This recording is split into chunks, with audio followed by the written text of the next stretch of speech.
गुरु चरण सरोज रज, निज मनु मुकुरु सुधार। बरनउँ रघुबर बिमल जसु, जो दायक फलचारी। बुद्धिहीन तनु जानिके, सुमिरो पवन कुमार। बल बुद्धि विद्या देहु मोहि, हरहु कलेश विकार।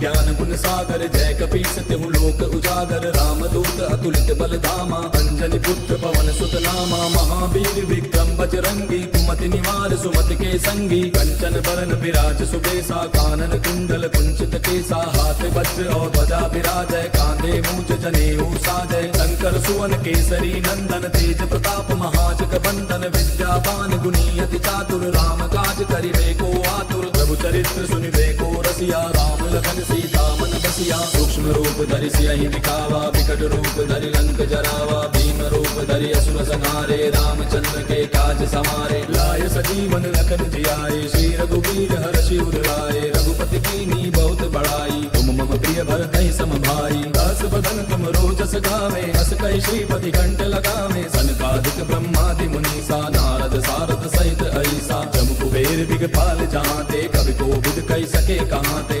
पुकार सुग्रीव कीना, राम मिलाए राजपद दीना। तुमरो मंत्र विभीषण माना, लंकेश्वर भय सब जग जाना। युग सहस्त्र जो जन पर भानु, लील्यो ताहि मधुर फल जानू। प्रभु मुद्रिका मेले मुख माहि, जलधि लांघि गयो अचरज नाहि। दुर्गम काज जगत के जेते, सुगम अनुग्रह तुमरे तेते। राम दुआरे तुम रखवारे, होत न आज्ञा बिनु पैसारे। तब सुख लहै तुम्हारी सरना, तुम रक्षक काहू को डरना। आपन तेज समारो आपै, लोक हांकते कांपे। भूत पिशाच निकट नहीं आवे, महावीर जब नाम सुनावे। नासै रोग हरै सब पीरा, जपत निरंतर हनुमत बीरा। संकट के हनुमान छुड़ावे, मन क्रम वचन ध्यान जो लावे। तब पर राम तपस्वी राजा, तिनके काज सकल तुम साजा। और मनोरथ जो कोई लावे, सोई अमित जीवन फल पावे। चारों जुग परताप तुम्हारा है, प्रसिद्ध जगत उजियारा। साधु संत के तुम रखवारे, असुर निकंदन राम दुलारे। अष्ट सिद्धि नौ निधि के दाता, असबर दीन जानकी माता। राम रसायन तुमरे पासा, सदा रहो रघुपति के दासा। तुमरे भजन राम को पावे, जन्म जन्म के दुख बिसरावे। अंत काल रघुबर पुर जाई, जहाँ जन्म हरि भक्त कहाई। और देवता चित्त न धरई, हनुमत से सर्व सुख करई। संकट कटै मिटै सब पीरा, जो सुमिरै हनुमत बलवीरा। जय जय जय हनुमान गोसाई, कृपा करो गुरुदेव की नाई। जो शत बार पाठ कर कोई, छूटे बंदे महासुख होई। जो यह पढ़े हनुमान चालीसा, होए सिद्धि साखी गौरीसा। तुलसीदास सदा हरि चेहरा, की जय नाथ ही मैं महाडेरा। पवन तनय संकट हरन, मंगल मूर्ति रूप।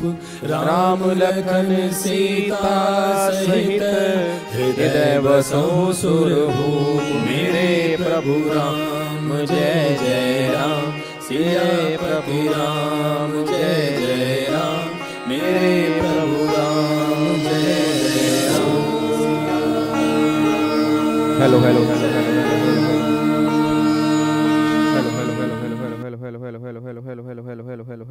हेलो। गुड इवनिंग भाई, गुड इवनिंग जी, गुड इवनिंग। की हाल चाल जी? वधिया हो सारे? तंदुरुस्त हो? फैमिली वधिया एकदम? चलो बहुत वधिया, वधिया ही होना चाहिए यार। मैं कह रहा हूँ बल्ले बल्ले, बच्चा कह रहा है बल्ले बल्ले हो रही है, बल्ले बल्ले। चलो बहुत बढ़िया जी। तो फाइनली आज हमारी सी और सीएमए वाले बच्चों की जीएसटी की रिवीजन क्लास नंबर 2 आज हम स्टार्ट करने जा रहे हैं जी। ठीक है जी। ये मैंने क्लास रिकॉर्डेड इसलिए डाली, मैं चाहता तो प्रीमियर भी लगा सकता था, बट प्रीमियर में स्टार्टिंग में ना 2 मिनट वेस्ट हो जाते हैं। तो मैंने कहा आपके 2 मिनट वेस्ट ना हो तो मैं रिकॉर्डेड डाल देता हूँ। आज मैं शाम को लाइव आ नहीं पाया क्योंकि किसी रिलेटिव की हमारी फैमिली में तबीयत ख़राब है, तो मुझे थोड़ा सा वहाँ जाना पड़ रहा है। बट मैं ये चाहता था कि आपकी क्लास जो है वो मिस ना हो बस। तो मतलब मैं अपना काम करके जाऊं, कोई बात नहीं, बच्चा रिकॉर्डिंग देख लेगा, बट आपका टाइम वेस्ट नहीं होना चाहिए। आपको ये नहीं होना चाहिए कि विवेक सर अपनी फैमिली के चक्कर में हमें भूल गए। ठीक है जी। तो इसलिए आज मैं लाइव नहीं आ पाया, मैंने प्रीमियर भी नहीं लगाई, क्योंकि वो स्टार्टिंग के 2 मिनट वेस्ट होते हैं, फिर बच्चा बैठता है नहीं बैठता भी। इस क्लास को जैसे मर्जी आप देख सकते हो, स्पीड फास्ट करके सुननी है फास्ट करके सुनो, स्लो करके सुननी है स्लो करके सुनो, ऐसे सुननी है ऐसे सुन लो। बट हाँ, एक बात ध्यान देना जी, आपने पार्टिसिपेट जरूर करना है, मतलब घर बैठ के ना बोलना है, आपको ये लगना चाहिए। देखो, जब सामने एक बच्चा बैठा है कह रहा है यार अब मैं पार्टिसिपेट कैसे करूंगा लाइव चैट में, ऐसे ही करोगे जैसे आप बोल रहे हो भी, मतलब जैसे आपने भी बोला है ना यार, तो बस आपने ऐसे ही पार्टिसिपेट करना है जी। ठीक है। और जैसे ही क्लास हमारी खत्म होगी, आपने कमेंट बॉक्स में जरूर लिख के बताना है कैसी रही क्लास, लाइक जरूर करना है, और जो भी डाउट्स होंगे ना वो डाउट्स भी अपने कमेंट बॉक्स में डालने हैं जी। ठीक है जी। आज हम चैप्टर नंबर 1 अपना पूरा कंप्लीट कर देंगे। कल कुछ आर्टिकल हमने कंप्लीट कर लिए थे, आज जो बैलेंस आर्टिकल है उसको आज हम कंप्लीट करके इस टॉपिक को फाइनली हम फिनिश कर देंगे। फिर हम मुलाकात करेंगे वेडनेसडे को शाम को 7 बजे। ठीक है। होपफुली वो आपकी लाइव क्लास ही होगी, उसमें मैं लाइव ही आऊँगा। ठीक है जी। चलो स्टार्ट करें फिर। इधर देखो ध्यान से, लास्ट क्लास में हमने आई थिंक चैप्टर नंबर 1 अपना स्टार्ट किया हुआ था, चैप्टर नंबर 1 अपना जीएसटी का। एक बार फटाफट से ना थोड़ा सा ना ओवरव्यू ले लेते हैं कि लास्ट क्लास में हमने क्या किया था। याद करो लास्ट क्लास में जो हमने चैप्टर स्टार्ट किया, that is constitution of India. एक बार मेरे को फटाफट से रिकॉल करवा दो यार, इंडिया के संविधान को बनाने वाला कौन है? बहुत बढ़िया, वेरी गुड, राहुल गांधी। हाँ जी, बच्चा कह रहे मजे मत लो।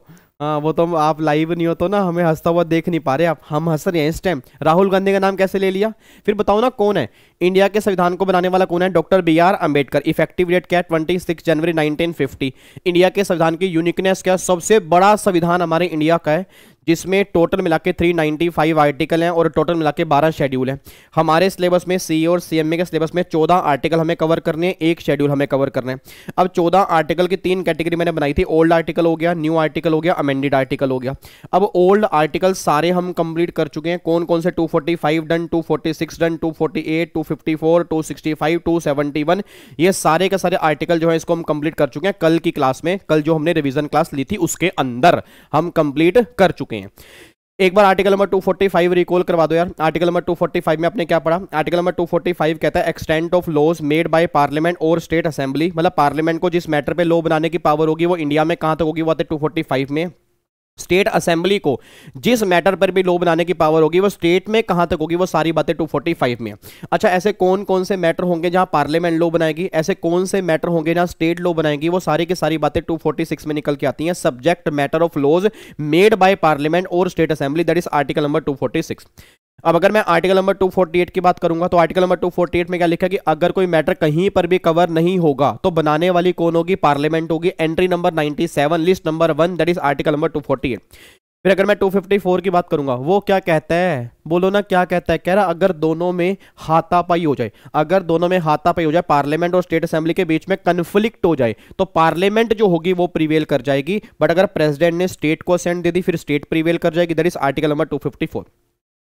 फिर 265 में क्या लिखा था? No tax shall be levied और collected without authority of law, मतलब कोई भी टैक्स नहीं लगेगा ना ही कलेक्ट होगा जब तक एक्ट नहीं बनेगा। बिना एक्ट के ना तो कोई टैक्स लगेगा और ना ही कलेक्ट होगा। याद करो इनकम टैक्स के लिए कौन सा एक्ट बना हुआ है? Income tax act 1961। जीएसटी के लिए कितने एक्ट पास हुए हैं? 35। कौन कौन से? एक हो गया CGST, बोलो बोलो बोलो, एक हो गया CGST, बोलो बोलो बोलो बोलो, एक हो गया CGST, एक हो गया UTGST, एक हो गया IGST, और 31 हो गए SGST। एक कौन सा हो गया? GST compensation act. टोटल मिला के 35 एक्ट आपके पास हुए तब जाके हमारा GST बना। और कस्टम में आपके 2 एक्ट हैं, एक तो कस्टम एक्ट 1962 और एक कस्टम टैरिफ एक्ट 1975। तो टोटल मिला के आपके ये सारे एक्ट आपके निकल के आते हैं। फिर आर्टिकल नंबर 271 बिल्कुल सिंपल सा है कि आपका जो भी सेस होगा, जो भी सरचार्ज होगा, उसको लगाने की पावर किसके पास होगी? पार्लियामेंट। मतलब सेस और सरचार्ज को लगाने की पावर कहां से मिली है? आर्टिकल 271 से। और किसको पावर दी गई है? पार्लियामेंट को। ये सारी बातें कल हमने कंप्लीट की। ठीक है। फिर कल हमने इंडिया की डेफिनेशन में समझी। और एक बात और बताऊं, हमने पता है नए आर्टिकल के अंदर से आर्टिकल नंबर 1 भी हमने कंप्लीट कर लिया। जो आर्टिकल नंबर 1 है वो इंडिया की डेफिनेशन का ही है, इसको कल की क्लास में हम कंप्लीट कर चुके हैं। अब बच्चा सामने बैठा, क्या नाम है? अंकित। अंकित कह रहा है यार एक बात बता भाई, विवेक सर गजनी तो नहीं बन गए? कहाँ हमने इंडिया की डेफिनेशन कंप्लीट किया भाई? कल हमने तो ओल्ड आर्टिकल कंप्लीट किए, इंडिया को तो सर ने डिफाइन ही नहीं किया। अंकित यार कैसी कैसी बातें कर रहे हो? क्या इंडिया को हमने डिफाइन नहीं किया? रखना दिल पे हाथ रखना, यहाँ पे हाथ रखो। क्या इंडिया को हमने डिफाइन नहीं किया? बोलो हाँ डिफाइन किया। याद करो आपको मैंने बेस लाइन बना के दिखाई थी, इधर देख लो ध्यान से। ये जो मैप आपने बनाया था मेरे बच्चे, ये आपने इंडिया का ही डेफिनेशन तो था। अब इंडिया में क्या था, एक तो बेस लाइन हो गया, पानी भी इंडिया होगा, कितना पानी इंडिया होगा, बेस लाइन से 12 नॉटिकल माइल्स, ये हमारा इंडिया है। बेस लाइन से 200 नॉटिकल माइल्स, ये हमारा इंडिया है। 200 के बाहर हमारा इंडिया नहीं है। अब जो 12 नॉटिकल माइल्स है उसको हम क्या बोलते हैं, TWI, मतलब टेरिटोरियल वाटर ऑफ इंडिया, मतलब ऐसा पानी जो इंडिया की ही टेरिटरी में कवर होगा, वो 12 वाला है। फिर बेस लाइन से 200, उसको हम क्या बोलते हैं, EEZ, मतलब ऐसा पानी जो इंडिया की ही टेरिटरी में आएगा, बट हर पर्पस के लिए नहीं, only for the oil purpose और नेचुरल गैस पर्पस, ये हमारा 200 वाला इंडिया होगा। अब इंडिया में स्टेट कितनी है, इंडिया में स्टेट, पिंटू बताओ ना, इंडिया में स्टेट कितनी है। सर मैं बताऊं कितनी स्टेट है इंडिया में, 28 स्टेट हैं और 8 यूटी हैं। 8 यूटी के 2 टुकड़े होंगे, 5 यूटी अलग होंगी, 3 यूटी अलग होंगी। अब जो 5 यूटी होंगी वो होंगी विदाउट लेजिस्लेचर, 3 होंगी विद लेजिस्लेचर, और वो 3 कौन कौन सी है, दिल्ली, पौंडीचेरी और JNK। इनको GST में क्या मानेंगे, स्टेट मानेंगे। तो 28 प्लस में 3, 31 हमारी स्टेट हो गई, 5 हमारी यूटी हो गई। अब ये 12 वाला पानी स्टेट मानेंगे यूटी मानेंगे, वो डिपेंड करता है कि ये वाला पानी किस स्टेट के पास आ रहा है या ये वाला पानी किस यूटी के पास आ रहा है, उसके बेस पे वो स्टेट और वो यूटी मान के GST एप्लीकेबल कर देंगे। ये सारी बातें आपने हमें बताई थी। फिर 200 वाला पानी, ये सारा का सारा पानी एक OT है, अदर टेरिटरी, इसको हम यूटी में कवर करेंगे। तो ये सारा का सारा पानी एक यूनियन टेरिटरी है, उसके अकॉर्डिंग यहाँ पे GST एप्लीकेबल हो जाएगा। ये सारी बातें हमने कंप्लीट की। फिर मैंने कहा था कि अगर आपने बाहर से कोई भी सामान मंगाया वो इंपोर्ट है, इंपोर्ट वाले केस में IGST की बातें होंगी। इंडिया से आपने बाहर सामान भेजा वो एक्सपोर्ट है, उसको भी इंटर स्टेट सप्लाई बोलते हैं, बट 0 रेटेड सप्लाई होने की वजह से उस पर कोई भी GST एप्लीकेबल नहीं होता जी। ये सारी बातें हमने की हुई हैं, ठीक है। तो ये हमने कल इंडिया को भी डिफाइन किया। अब एक बार यहाँ पे चेक कर लो इंडिया को डेफिनेशन, देखो ये बेस लाइन आ गया, ये TWI आ गया, ये EEZ आ गया। अब बेस लाइन में 28 स्टेट हो गई, 8 यूटी होगी, 8 यूटी के 2 टुकड़े हो गए, with legislature, without legislature. With में दिल्ली, पौंडीचेरी, JNK, इन तीनों को मानेंगे स्टेट। टोटल मिला के 31 आपकी स्टेट हो गई। फिर यहाँ पे 5 यूटी बनी, कौन कौन सी 5 यूटी बची, अंडमान, लक्षद्वीप, दादरा और दमन, ये कंबाइन हो चुकी हैं। लद्दाख हो गया, चंडीगढ़ हो गया और एक अदर टेरिटरी, टोटल मिला के 6 यूटी आपके यहाँ पे बन चुकी हैं। और इस पर CGST प्लस में UT GST की बातें होंगी अगर वो इंट्रा स्टेट सप्लाई होगी। ये सारी बातें हमने यहां पे कंप्लीट की थी और मैंने आपको होमवर्क भी दिया था, याद है आपको होमवर्क। एक बार आप सारे बच्चे कॉपियां खोल लो जी, और सारे बच्चे मुझे एक बार देख के बताओ कितने कितने क्वेश्चन सही हैं और कितने कितने गलत हैं। एक बार चेक करो फटाफट से। पहला, हरियाणा से यूपी में सप्लाई हो रही है, इंटर स्टेट सप्लाई, IGST लगेगा। यूपी से यूपी में सप्लाई हो रही है, intra state supply, CGST plus में SGST लगेगा। यूपी से चंडीगढ़, यूपी से चंडीगढ़, यूपी से चंडीगढ़, यूपी से चंडीगढ़, यूपी से चंडीगढ़, स्टेट और यूटी, स्टेट और यूटी, स्टेट और यूटी, इंटर स्टेट सप्लाई क्या लगेगा, IGST। Chandigarh Chandigarh Chandigarh Chandigarh Chandigarh Chandigarh Chandigarh Chandigarh Chandigarh, intra state supply क्या लगेगा, CGST प्लस में UT GST। चंडीगढ़ से अंडमान, चंडीगढ़ से अंडमान, चंडीगढ़ से अंडमान, ये दोनों अलग अलग यूटी हैं, तो ये यूटी बट ये दोनों अलग अलग यूटी हैं, तो क्या हो गया, इंटर स्टेट सप्लाई क्या लगेगा, IGST। क्या बात है, बहुत बढ़िया, वेरी गुड यार। अंडमान निकोबार से मुंबई जी, अंडमान निकोबार से मुंबई चल लो, अंडमान निकोबार से मुंबई चल लो। एक यूटी से एक स्टेट है, मुंबई महाराष्ट्र में आएगा, अंडमान निकोबार यूटी है, यूटी से स्टेट, इंटर स्टेट सप्लाई क्या लगेगा, IGST। मुंबई से दिल्ली, मुंबई से दिल्ली, मुंबई से दिल्ली मतलब महाराष्ट्र से दिल्ली, महाराष्ट्र से दिल्ली मतलब इंटर स्टेट सप्लाई क्या लगेगा, IGST। क्या बात है, बहुत ही बढ़िया। आगे देखो फिर यहाँ पे अगला पॉइंट क्या निकल के आ रही, अगला पॉइंट फिर यहां पे निकल के आ रहा है दिल्ली से पंजाब। ओके, दिल्ली से पंजाब। अब सोच के बोला दिल्ली SEZ है, बट SEZ तो दिल्ली SEZ मतलब SEZ क्या मानते हैं, इंडिया से बाहर, तो बाहर से पंजाब मतलब बाहर से पंजाब में सामान आ रहा है, दैट इज इंपोर्ट। तो इंपोर्ट को क्या बोलते हैं, इंटर स्टेट सप्लाई, तो क्या लगेगा, IGST। क्या बात है, कमाल कर दिया जी। फिर पंजाब से USA, अब अगर पंजाब से USA मतलब इंडिया से बाहर सामान जा रहा है, उसको भी इंटर स्टेट बोलते हैं, बट क्या बोलते हैं, 0 रेटेड सप्लाई। उस केस में कोई भी GST की बातें नहीं होंगी, नो GST यहां पे एप्लीकेबल नहीं होगा। अगला फिर कह रहे हैं USA से गुजरात, USA से गुजरात क्या बन गया, इंपोर्ट बन गया, इंटर स्टेट सप्लाई बन गया, क्या लगेगा, IGST। कमाल ही हो गया जी। फिर गुजरात से 8 नॉटिकल माइल, ओ भाई साहब, गुजरात से पानी में सप्लाई हो रही है और ये पानी मुंबई के पास आ रहा है, मुंबई मतलब महाराष्ट्र, तो गुजरात एक अलग स्टेट है, महाराष्ट्र एक अलग स्टेट है, ये दोनों अलग अलग स्टेट होंगे, तो इंटर स्टेट सप्लाई बातें होंगी IGST की। फिर 8 नॉटिकल माइल से मुंबई, और ये 8 नॉटिकल माइल भी मुंबई के पास है और सप्लाई भी कहां पे हो रही है, मुंबई के में हो रही है।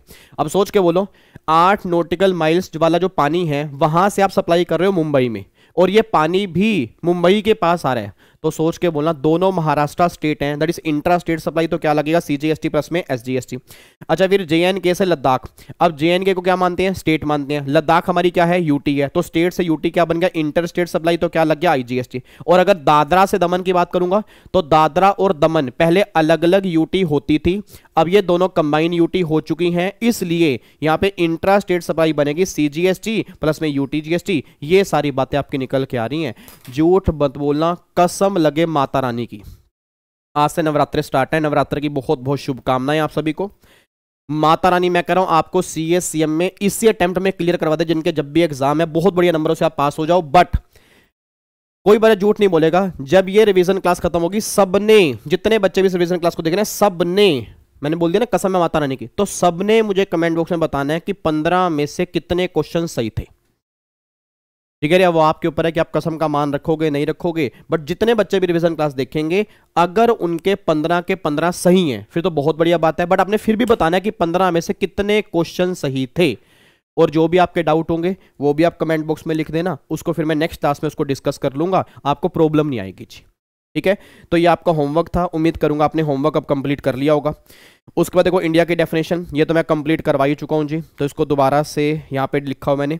आर्टिकल नंबर 265 ये भी कंप्लीट कर चुके हैं भाई। बिना एक्ट के ना तो कोई टैक्स लगेगा ना ही कलेक्ट होगा। देखो इनकम टैक्स के लिए आपका सिंगल एक्ट बना है, कस्टम के लिए 2 एक्ट बने हैं, GST के लिए 35 एक्ट पास हुए हैं, ये सारी बातें हम कर चुके हैं। तो यहां तक अब हमारी कल की क्लास हमारी रिवाइज हो चुकी है।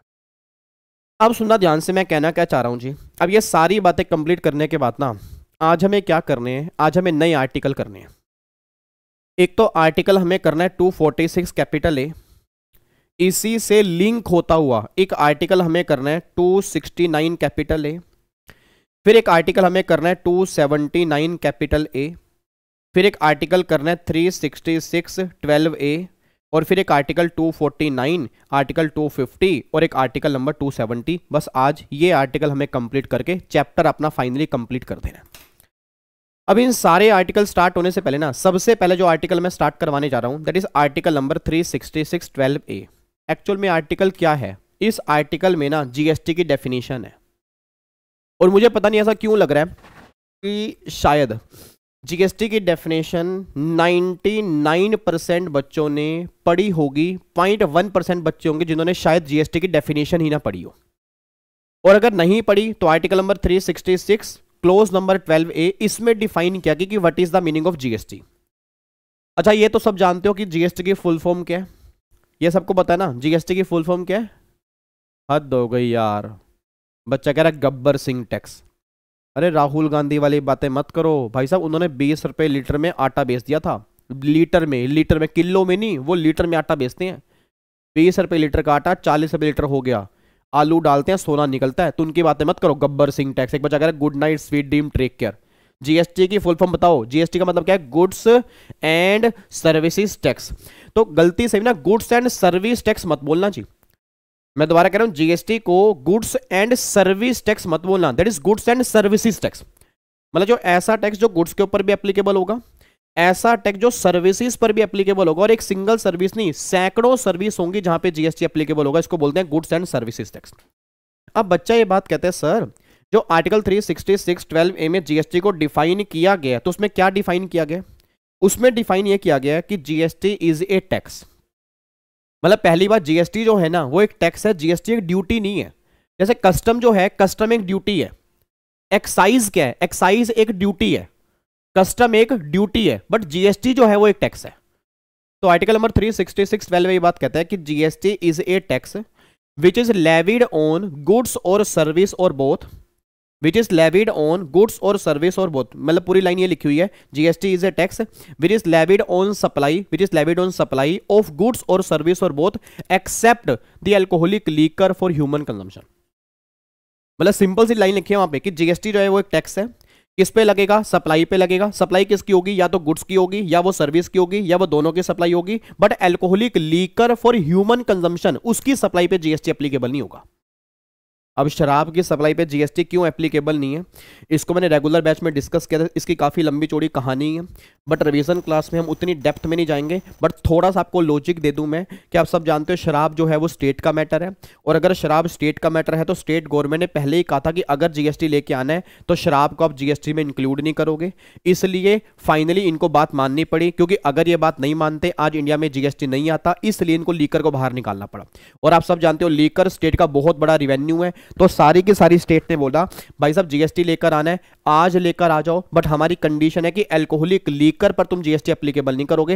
मतलब आज देख लो दिल्ली में भाई साहब बाय वन गेट वन की स्कीम चली, आधे लोग जो पीते भी नहीं थे वो भी नशेड़ी बन गई जी। मतलब दिल्ली, सही बता रहा हूं सर, मतलब आधे लोग, होता क्या था भाई साहब बाय वन गेट वन। अब लोग कहते हैं यार चिप्स का पैकेट थोड़ा, भाई साहब शराब मिल रही है बाय वन गेट वन, 900 रुपए की 2 बोतलें मिल रही हैं, पहले पीता था मैं 1, अब पीऊंगा 2, क्योंकि लगने तो मेरे 900 रुपए ही है। अब सोच के बोलना कितना मोटा रेवेन्यू गवर्नमेंट के पास आ रहा है। और आप सब जानते हो चाहे गम है चाहे खुशी है, गम होगा तो भी शराब चलेगी, खुशी है तो डबल चलेगी। तो मतलब जब चलनी ही है तो गवर्नमेंट ने कहा भाई साहब जीएसटी में सब्स्यूम क्यों करें। भाई अगर कल अल्कोहलिक लेकर जीएसटी में आ जाए तो रेवेन्यू दोनों गवर्नमेंट को मिलेगा, और हम अपना रेवेन्यू क्यों बांटे जी। जब रेवेन्यू हमारा है तो हम रेवेन्यू क्यों बांटे।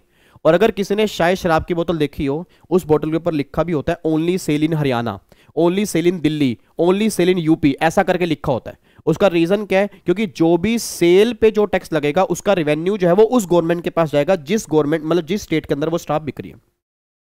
तो सिंपल सी बात ये निकल के आ रही है, इसलिए आज अल्कोहलिक लीकर पे जीएसटी एप्लीकेबल नहीं है। मैं ये नहीं कह रहा लीकर पे कोई भी टैक्स नहीं है, लीकर पे जो भी आपके पुराने टैक्सेस हैं, फॉर एग्जांपल स्टेट एक्साइज हो गया, और वैट हो गया, सीएसटी हो गया, ये सब कुछ एप्लीकेबल होगा, बट जीएसटी एप्लीकेबल नहीं होगा। बस ये बात ध्यान दो जी, ठीक है जी। एक बार मेरे को दोबारा से क्लियर करो, आर्टिकल नंबर 366(12)A में क्या लिखा है। आर्टिकल 366(12)A बात करते हैं जीएसटी एक टैक्स है। टैक्स किस पे लगेगा, सप्लाई पे। सप्लाई किसकी होगी, गुड्स और सर्विस और बोथ। किसकी सप्लाई पे नहीं लगेगा, alcoholic liquor for human consumption, उसकी सप्लाई पे जीएसटी एप्लीकेबल नहीं होगा। That is article number 366(12)A। अब ये तो हमारी बिल्कुल बेसिक जीएसटी की डेफिनेशन है कि जीएसटी क्या है, किस पर लगेगा, किस पर नहीं लगेगा, ये सारी बातें उस आर्टिकल में लिखी हैं।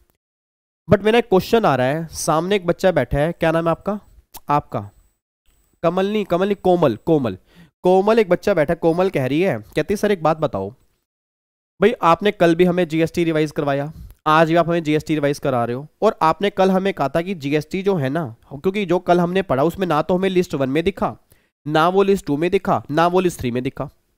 और जो मेरे को थोड़ा बहुत क्लास का याद आ रहा है, आपने कहा था कि इनकम टैक्स जो है वो लिस्ट नंबर 1 में कवर होता है, बनाने वाली पार्लियामेंट है, उसकी एंट्री नंबर 82 होती है। मतलब जो हमारा 7 शेड्यूल है उसमें एक लिस्ट नंबर 1 है ना, उसमें लिस्ट नंबर 1 में 1 से लेकर 97 तक एंट्री, और 1 से 97 जो एंट्री है उसमें एक एंट्री 82 है जो इनकम टैक्स की है, और 83 जो है वो कस्टम की है, 84 जो है वो एक्साइज की है। तो मेरे को याद आ रहा है कि हमने सर्विस टैक्स की ना तो कोई एंट्री पढ़ी और ना ही कोई लिस्ट पढ़ी। तो सर फिर ये समझ नहीं आ रहा भाई सर्विस टैक्स आया कैसे। भाई जैसे कल आपने कहा था कि सर्विस टैक्स जीएसटी, मतलब कल आपने कहा था कि सर्विस टैक्स जो है वो 94 के अंदर बना, उसको लाने वाली पार्लियामेंट थी, एंट्री नंबर 97 से बना। तो फिर जीएसटी भी तो ऐसा ही टैक्स था ना। मतलब 1950 में डॉक्टर भीमराव अंबेडकर को नहीं पता था कि 2017 में जीएसटी भी आएगा। अब जब 1950 में नहीं पता था कि 2017 में जीएसटी भी आएगा, तो फिर जीएसटी कहीं पर लिखा नहीं होगा। मैं कहा बिल्कुल सही बात है सर, अगर कोई भी टैक्स कहीं पर भी नहीं लिखा तो बनाने वाली तो पार्लियामेंट है, लिस्ट नंबर 1 है, एंट्री नंबर 97 है, तो फिर एंट्री 97 से जीएसटी क्यों नहीं बना। उसका रीजन है, आपको मैंने क्लास में बताया भी था कि लिस्ट नंबर 1 में लॉ बनाने वाली पार्लियामेंट है, लिस्ट नंबर 2 में सिर्फ लॉ बनाने वाली स्टेट असेंबली है, लिस्ट नंबर 3 में है तो दोनों, बट जहां दोनों की लड़ाई होगी वहां पार्लियामेंट प्रिवेल करेगी। और हमें जीएसटी के लिए ऐसा लिस्ट चाहिए थी या ऐसी एंट्री चाहिए थी कि जहां पर दोनों को बराबर पावर हो। मतलब जीएसटी यार ऐसे नहीं आया सर, जीएसटी में जितनी पावर पार्लियामेंट के पास है उतनी ही सेम पावर स्टेट के पास है। अब पूरे संविधान में ना तो कोई ऐसा आर्टिकल था, ना ही कोई ऐसी लिस्ट थी, और ना ही कोई ऐसी एंट्री थी जो दोनों को इक्वल पावर देती हो। इसलिए गवर्नमेंट ने क्या क्या संविधान अमेंड किया। और आप सब जानते हो जब संविधान अमेंड हुआ था जीएसटी के टाइम पर, उस टाइम एक बिल आया था, उस बिल का नाम था कॉन्स्टिट्यूशन अमेंडमेंट बिल, जिसका नंबर था 122। मतलब कॉन्स्टिट्यूशन अमेंडमेंट बिल 122, और जब ये एक्ट बना इसका नाम क्या पड़ गया, कॉन्स्टिट्यूशन अमेंडमेंट एक्ट 101। और 101 ये एक्ट जो है वो 8 सितंबर 2016 को प्रेसिडेंट ने साइन किया और फाइनली इंडिया के संविधान में चेंज आ गया। और जब इंडिया के संविधान में चेंज आया ना, उसी अमेंडमेंट एक्ट में कई सारे नए आर्टिकल इंसर्ट किए गए। सबसे पहला आर्टिकल जो इंसर्ट किया that is article number 246 capital A, जिससे जीएसटी की कहानी लिखी गई। मतलब आज जो हमारी जीएसटी की कहानी है ना, हेलो अंकल, अंकल सीधे होकर बैठो यार, ये कोई मतलब नहीं है, आप क्या सोच रहे हो, ये देख लो, ये लो, देख रहे हो।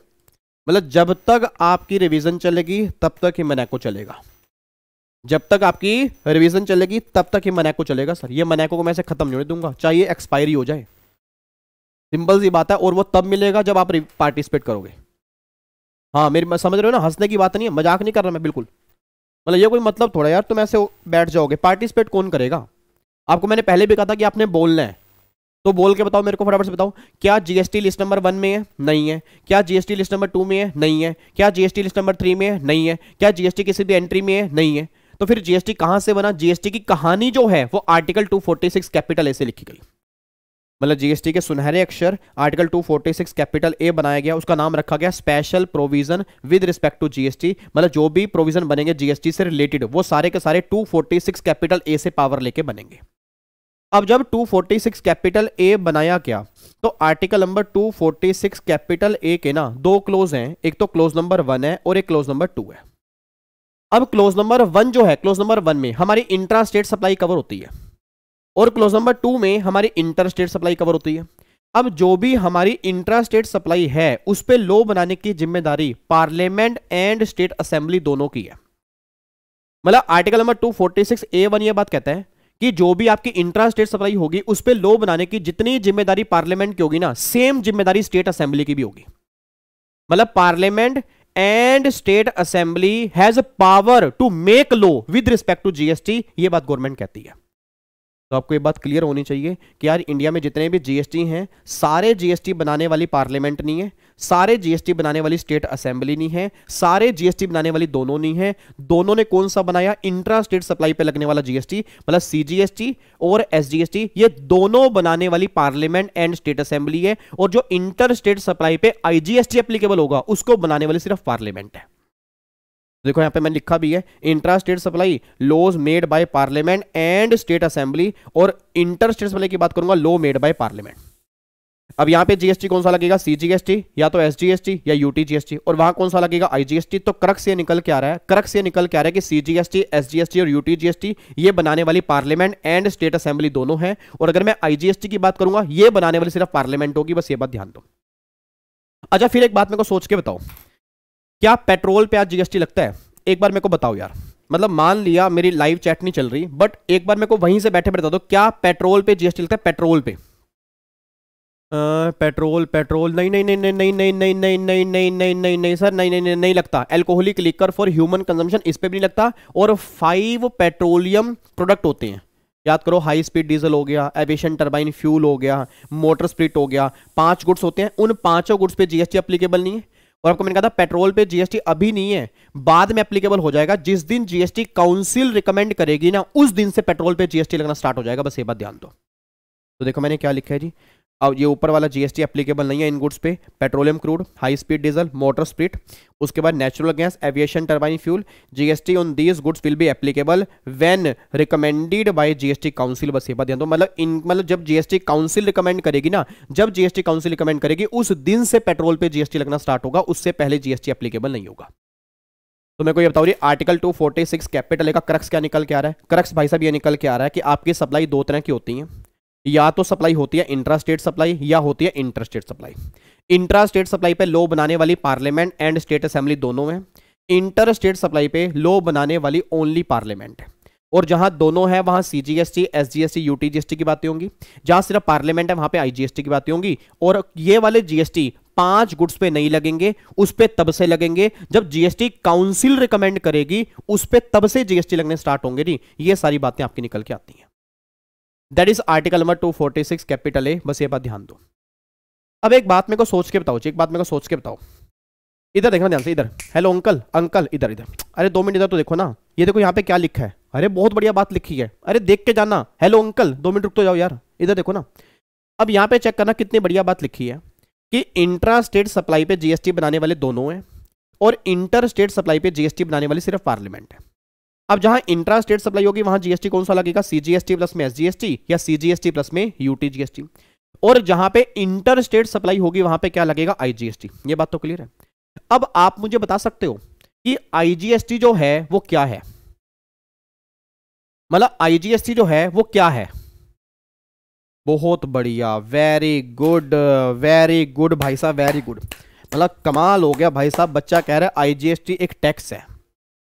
मेरे को लग रहा था ये टैक्स वैक्स नहीं है, मेरे को तो लग रहा था पता नहीं कोई इंग्लिश का वर्ड है, इसमें 4 वर्ड है बस, आईजीएसटी।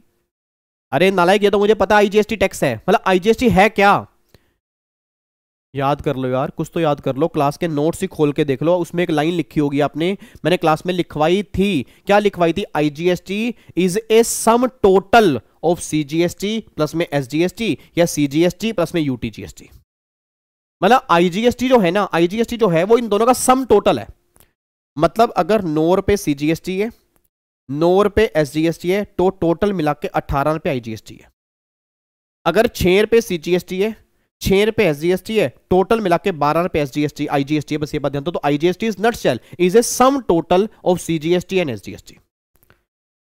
अब बच्चा ये बात कहता है सर, मैंने कहा हाँ सर एक बात मेरे को बताना। अब जब आपने कहा कि आईजीएसटी जो है वो इन दोनों का सम टोटल है, मतलब 9 रुपए सीजीएसटी होंगे, 9 रुपए एसजीएसटी होंगे, इन दोनों को जोड़ के 18 रुपए है, तो उसको हम क्या बोलेंगे, आईजीएसटी बोलेंगे। ये बात हमें समझ में आती है। बट एक बात मेरे को सोच के बताओ, अब जो ये 18 रुपए आईजीएसटी के हैं, ये पैसा जाएगा किन के पास, ऑब्वियस सी बात है सेंट्रल गवर्नमेंट के पास जाएगा।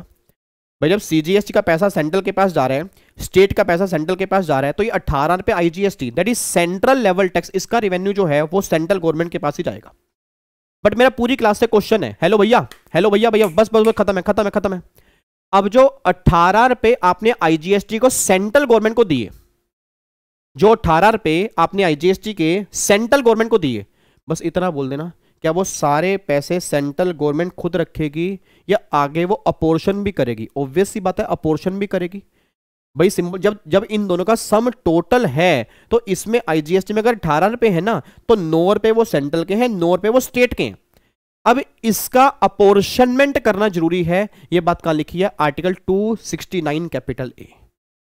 तो एक्चुअल में आर्टिकल 269 कैपिटल इज नटशेल, उसमें सिर्फ ये लिखा है कि जो भी आपका इंटर स्टेट सप्लाई पे आईजीएसटी लगेगा, उसमें कुछ पैसा हम रखेंगे, कुछ पैसा स्टेट गवर्नमेंट को भी देंगे। और वो ऑब्वियस सी बात है कि जब आईजीएसटी दोनों का सम टोटल है तो रिवेन्यू जो है वो दोनों गवर्नमेंट का होगा। बस ये बात ध्यान दो जी, क्लियर है जी। तो बस सिंपल सी बात है। अब मेरे को क्लियर बताओ, सीजीएसटी का रिवेन्यू कहां जाएगा, सेंट्रल गवर्नमेंट के पास।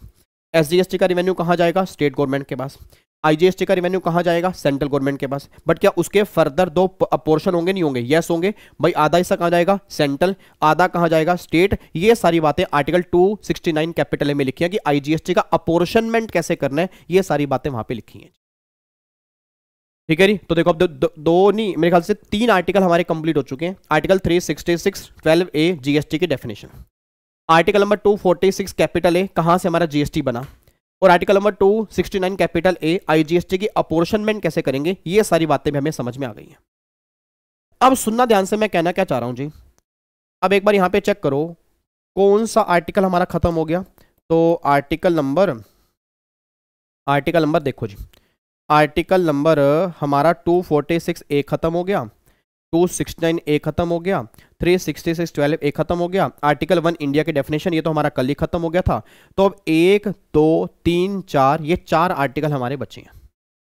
इन चारों में से सबसे पहले मैं ये 3 आर्टिकल करवा रहा हूं, उसके बाद जितना बचा हुआ टाइम होगा ना वो सारा का सारा हम 279A पे लगाएंगे। और ये लगा लो आज की क्लास के स्टार्टिंग में इतना इंपॉर्टेंट चाहे ना हुआ हो, बट जब ये क्लास खत्म होगी सबसे इंपॉर्टेंट कॉन्सेप्ट तब होगा आर्टिकल 279 कैपिटल ए।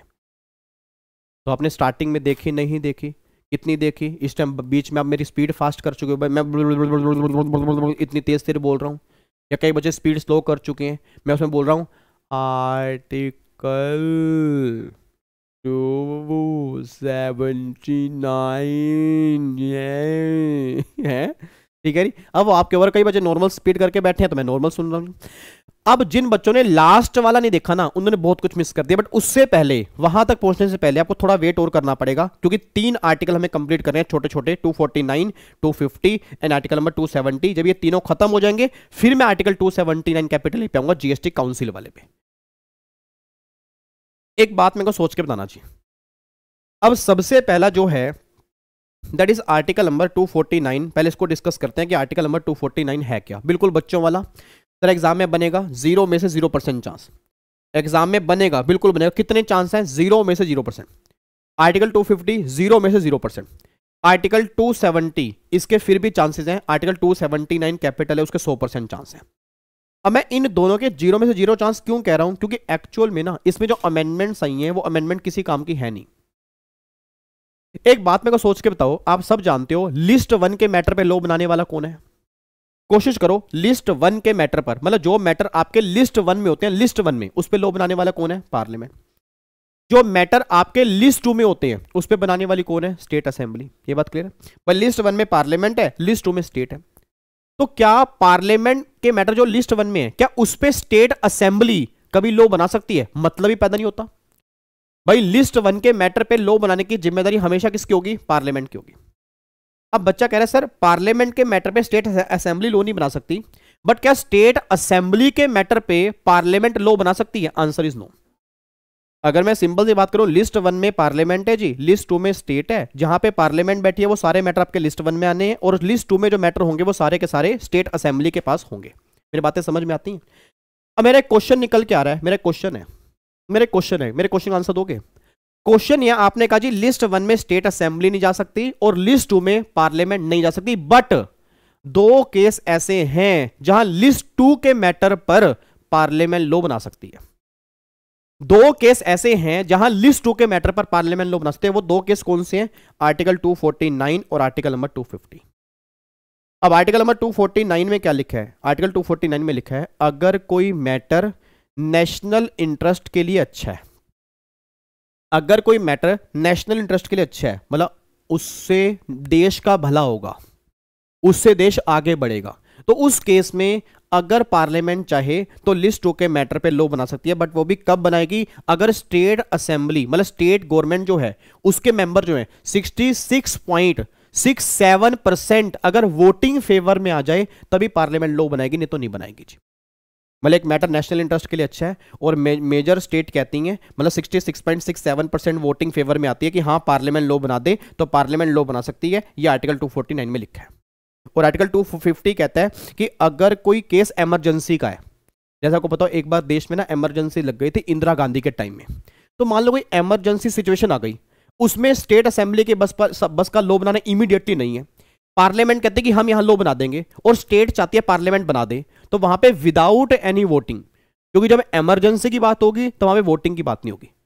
तो अगर कोई इमरजेंसी वाला केस है, उस केस में लिस्ट 2 के मैटर पे पार्लियामेंट को लॉ बनाना पड़े, यस इंडिया के संविधान में पावर दी गई है, पार्लियामेंट लॉ बना सकती है, उसमें कोई स्टेट की वोटिंग नहीं चाहिए। बस ये बात ध्यान दो जी, ठीक है? तो बस ये 2 मैटर हैं जो एग्जाम में कभी ना बने या ना बनेंगे, बट आपके दिमाग में होना चाहिए कि वैसे लिस्ट 1 में सिर्फ पार्लियामेंट और सिर्फ पार्लियामेंट है, लिस्ट 2 में सिर्फ स्टेट है और सिर्फ स्टेट है, बट 2 मैटर पे लिस्ट 2 में पार्लियामेंट आ सकती है। एक तो नेशनल इंटरेस्ट वाला मैटर हो तब पार्लियामेंट लॉ बना सकती है, और अगर कोई इमरजेंसी वाला केस हो वहां पर भी पार्लियामेंट लिस्ट 2 के मैटर पे लॉ बना सकती है जी। ये 249 और ये हमारा 250 है जी, ठीक है? ये बिल्कुल बेसिक आर्टिकल है। अब एक आर्टिकल है आर्टिकल नंबर 270, इसमें क्या लिखा हुआ है?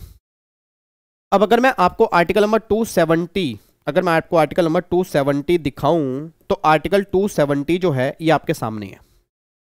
एक बार आर्टिकल नंबर 270 की हेडिंग बोलना, हेडिंग क्या लिखी है जी? आर्टिकल 270 की हेडिंग लिखी है distribution of taxes between union and the state. मतलब यूनियन और स्टेट के बीच में हम टैक्सेस का डिस्ट्रीब्यूशन कैसे करेंगे, दैट इज 270। भाई यूनियन एंड स्टेट के बीच में हम टैक्सेस का डिस्ट्रीब्यूशन कैसे करेंगे, दैट इज आर्टिकल नंबर 270। मेरा पूरी क्लास से क्वेश्चन है, एक बात बताना, इनकम टैक्स सब जानते हो, इनकम टैक्स सेंट्रल लेवल का है।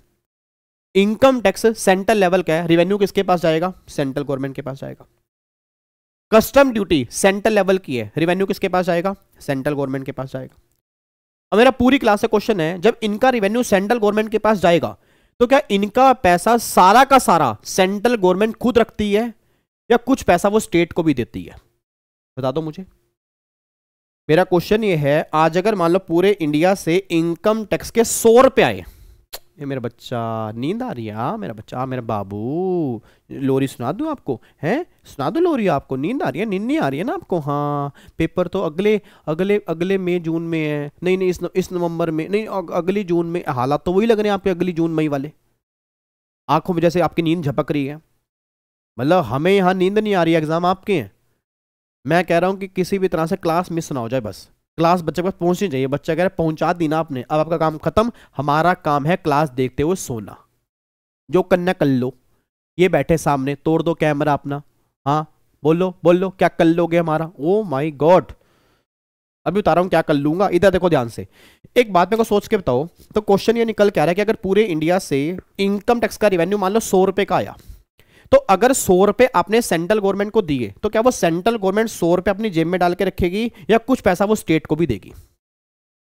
अगला क्वेश्चन आ रहा है कि कस्टम ड्यूटी का रेवेन्यू 100 रुपए आया, आपने 100 रुपए सेंट्रल गवर्नमेंट को दिए, तो क्या वो सेंट्रल गवर्नमेंट सारे पैसे खुद रखेगी या वो स्टेट को भी देगी? तो आर्टिकल 270 कहता है वो स्टेट को भी देगी। आर्टिकल 270 चेक करना, वो कह रहा है all the taxes and duties referred in the union list, बहुत ध्यान से, union list shall be levied and collected by government of India shall be distributed between union and the state। क्या कहना चाह रहे हैं?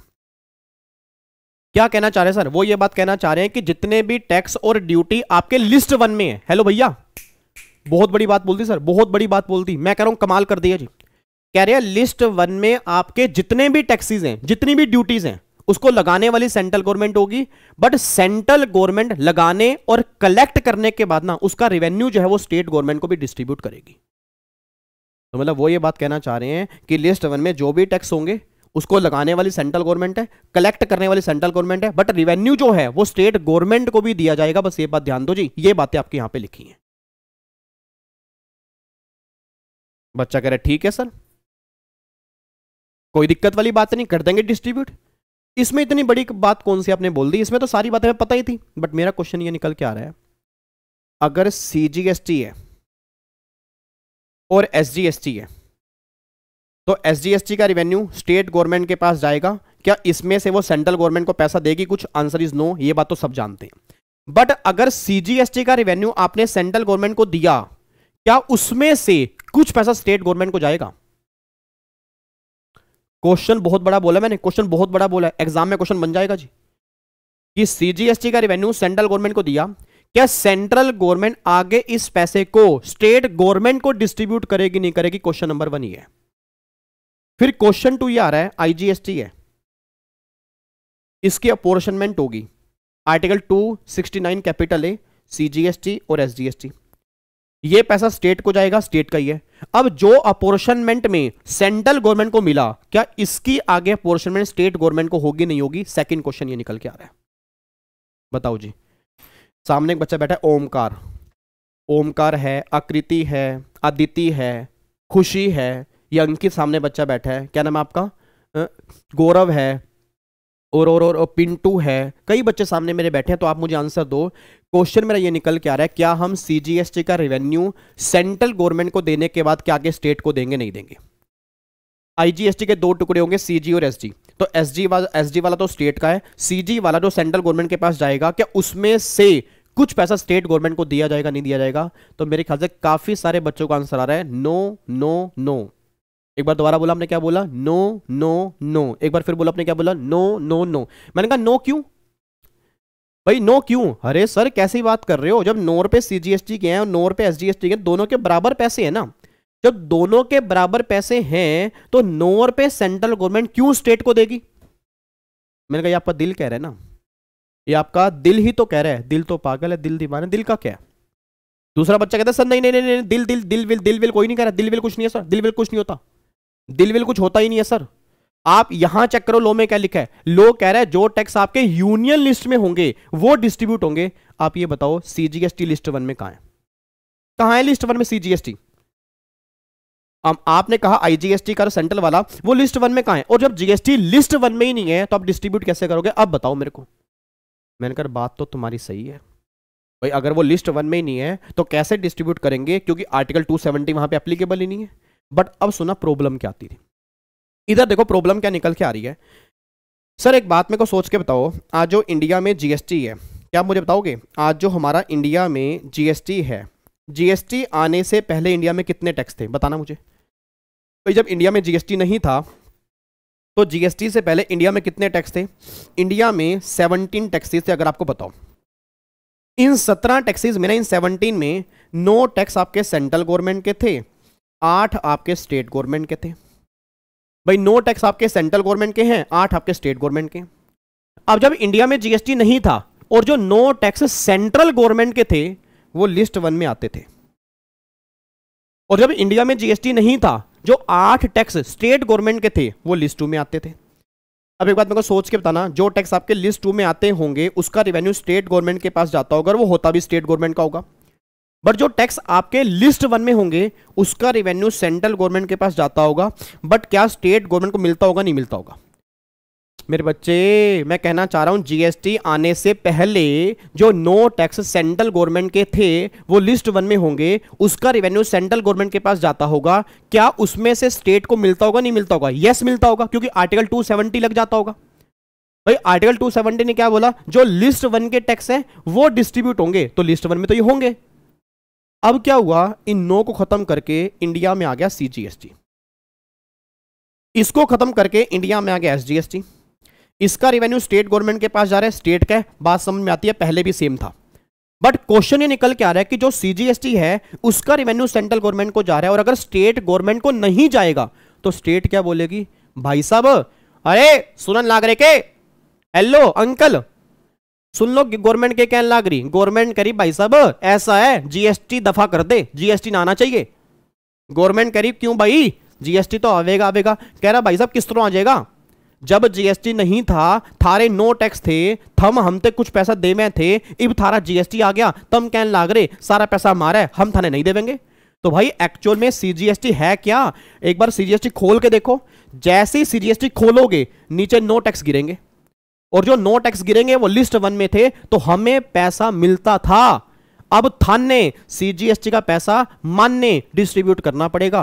तो गवर्नमेंट ने कहा थारी बात तो सही है, इसलिए गवर्नमेंट ने क्या कर दिया, आर्टिकल 270 में अमेंडमेंट कर दी, और आर्टिकल 270 में एक चेंज लेकर आ गए कि भाई साहब सीजीएसटी चाहे वो लिस्ट 1 में नहीं है, बट फिर भी सेंट्रल गवर्नमेंट को जाने के बाद उसका स्टेट गवर्नमेंट को पैसा डिस्ट्रीब्यूट किया जाएगा। और ऐसे आईजीएसटी में जो 2 टुकड़े होते हैं, जो सीजी वाला टुकड़ा होगा उसमें से कुछ पैसा के स्टेट गवर्नमेंट को भी डिस्ट्रीब्यूट किया जाएगा। नहीं अब ये बातें 270 में लिख दी हैं। वाह भाई साहब, ओए होए एक सेकंड रुकना।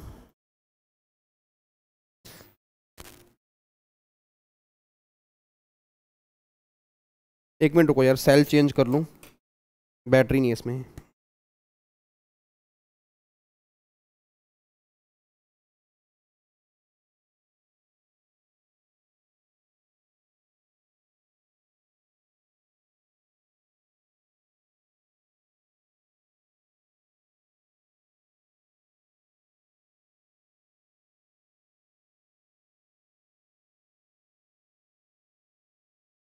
Hello hello hello hello hello hello hello hello, मारी आवाज़ आ रही है के? आ रही है जी, आ रही है, तारी आवाज़ आ रही है, ठीक है जी। तो बच्चा कह रहा मज़ा आ गया सर, मतलब अब ना हमें लॉजिक समझ में आ गया। याद तो हमें पहले भी था भाई डिस्ट्रीब्यूट करते हैं, बट क्यों करते हैं वो समझ नहीं आ रहा था। अब हमें समझ में आ गया कि पहले 17 टैक्स होते थे, 9 सेंट्रल गवर्नमेंट के थे, 8 स्टेट गवर्नमेंट के थे। तो 9 सेंट्रल गवर्नमेंट के पहले वो लिस्ट 1 में आते होंगे, तो वो डिस्ट्रीब्यूट होते होंगे, उसको कन्वर्ट कर दिया सीजीएसटी में। तो सीजीएसटी अगर सेंट्रल गवर्नमेंट के पास जाएगा, अगर स्टेट को नहीं मिलेगा तो स्टेट को तो नुकसान है। फिर वो ये बोलेगी ना भाई पहले वाले 9 टैक्स सही थे, फिर तो उसमें हमें मिलता था। तो फाइनली गवर्नमेंट ने कहा ठीक है, हम कह रहे हैं सीजीएसटी का रेवेन्यू भी स्टेट को डिस्ट्रीब्यूट होगा, और जो आईजीएसटी में सीजी वाला हिस्सा होगा उसको भी आगे स्टेट में डिस्ट्रीब्यूट करेंगे। बस ये बात ध्यान दो जी। तो एक बार चेक करो आर्टिकल नंबर 270 यहां पे क्या कहना चाह रहा है। देखो जी अमेंडमेंट क्या आई है, CGST levied on intra state supply shell also be distributed, दोनों के बीच में। और आईजीएसटी कंपोनेंट, जो आईजीएसटी कंपोनेंट जो हम यूनियन को पोर्शन करते हैं, यूनियन मतलब सेंट्रल को जो पोर्शन करते हैं, उसको भी हम आगे डिस्ट्रीब्यूट करेंगे। अब देखो मैंने क्या लिखा है, इनकम टैक्स सेंट्रल गवर्नमेंट के पास जाएगा, अपॉर्शनमेंट आगे स्टेट को होगा। सीजीएसटी सेंट्रल गवर्नमेंट के पास जाएगा, अपॉर्शनमेंट आगे होगा। एसजीएसटी स्टेट गवर्नमेंट के पास जाएगा, अपॉर्शनमेंट नहीं होगा। यूटी जीएसटी सेंट्रल गवर्नमेंट के पास जाएगा, अपॉर्चनमेंट नहीं होगा। रीजन क्योंकि यूटी का पैसा सिर्फ यूनियन टेरिटरी में ही लगता है और कहीं पर नहीं लगेगा। UT is equal to state, आप ये मान लो।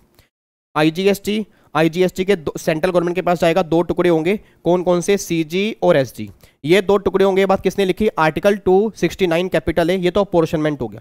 फिर जो सीजी वाला हिस्सा है उसके फर्दर फिर यहां पे 2 टुकड़े होंगे, सेंट्रल गवर्नमेंट और स्टेट गवर्नमेंट। ये बात किसने लिखी है, ये बात आर्टिकल 270 ने लिखी है, बस ये बात ध्यान दो। तो सिंपल सी बात ये निकल के आ रही कि जीएसटी का रेवेन्यू भी हमें स्टेट गवर्नमेंट को डिस्ट्रीब्यूट करना है, बस ये बात ध्यान दो जी। ये बातें आर्टिकल 270 में हैं, एग्जाम के लिए इंपॉर्टेंट आर्टिकल है, बस ये बात ध्यान देना चाहिए। ठीक है, तो फाइनली अब जाके हमारे सारे आर्टिकल खत्म हो चुके हैं, बस एक आर्टिकल हमारा बैलेंस बचा है, सबसे इंपॉर्टेंट आर्टिकल जिसको मैं बोलता हूं, that is article number 279 capital A, हमारा है GST council, formation of GST council. अब देखो जी, अब आने वाला जितना भी टाइम हमारा बचा है, चाहे वो 20 मिनट है, 25 मिनट है, 15 मिनट है, 10 मिनट है, 2 मिनट है, जितना भी टाइम अब लगेगा इस क्लास के खत्म होने में, उस टाइम तक हम आर्टिकल 279 कैपिटल ए ही करेंगे। जब ये खत्म तो हमारी क्लास भी खत्म। अब सुनना ध्यान से, मैं कहना क्या चाह रहा हूं सर, अब आर्टिकल 279 कैपिटल ए, उसकी हेडिंग है फॉर्मेशन ऑफ जीएसटी काउंसिल।